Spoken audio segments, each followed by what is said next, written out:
300 years, humans thought they were alone in the Koprulu sector. They were wrong. The Zerg emerged, seeking to consume all in their path, and before long, the Protoss, a highly advanced alien race, began wiping out infested worlds, burning Zerg and Terran alike. A three-way war, unlike anything humanity had ever faced, erupted almost overnight. All the while, a human civil war raged. Marshal Jim Raynor vowed to oppose the corrupt dictator Arcturus Mengsk for the betrayal of the woman he loved, Sarah Karrigan. Boys, how about that evac? Damn you, Arcturus. Don't do this. It's done.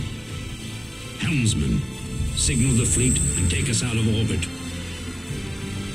Now.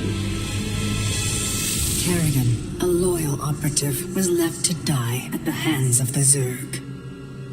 But the Zerg had other plans. They transformed her and unleashed her psionic power upon the Koprulu sector, searching for their real objective, the Protoss homeworld of Ire. The Protoss were unaware of this danger and slow to respond. Their rulers, the Conclave, had dispatched Executor Artanis to hunt for Tassadar, a commander who had refused to wipe out infested Terran worlds. They crossed paths with a Dark Templar mystic, whose kind was considered heretics by the Conclave. Through great effort, Zeratul convinced Tassadar and Artanis that he was not their enemy.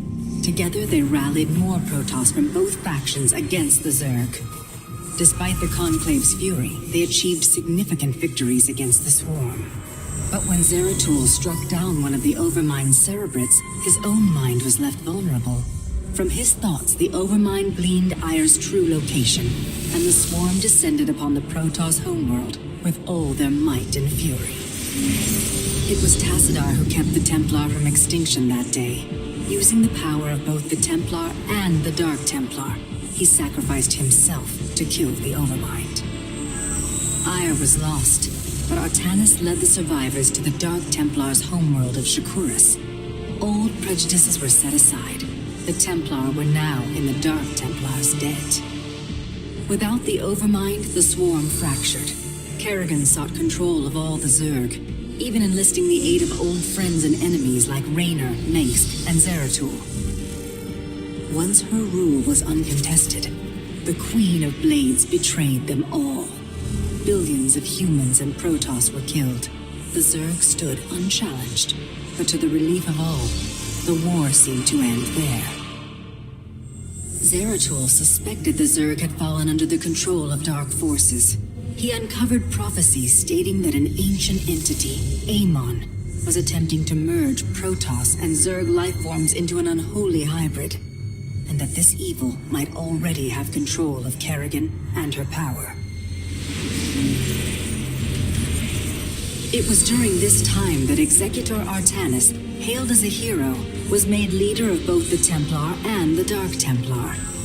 As Hierarch, Artanis united both factions and promised to one day reclaim the glory they had lost on Ire. Raynor had vowed to see Karrigan dead, but his retaliatory strike failed. Even his rebellion against Mengsk's tyranny proved ineffective against the Dominion's propaganda machine. But with the arrival of old friends and mysterious new allies, Raynor revived his campaign against the Dominion, scoring major victories on multiple fronts. But Zeratul warned him about the encroaching darkness, and said the key to stopping Amon was the Queen of Blades. She was needed alive. In a daring raid on the Zerg homeworld of Char, armies from the Dominion and Raynor, with help from Arcturus' son Valerian, used an ancient Zelnaga artifact to neutralize Karrigan's power and free her from Amon's grasp. The Queen of Blades was helpless. The Dominion wanted her dead. Raynor couldn't allow it.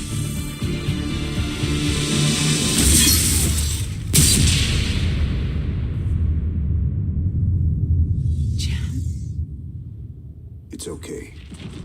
I got you. Without a leader, the Swarm fractured. Raynor and Karrigan found sanctuary with Valerian Mengsk and began planning their next move.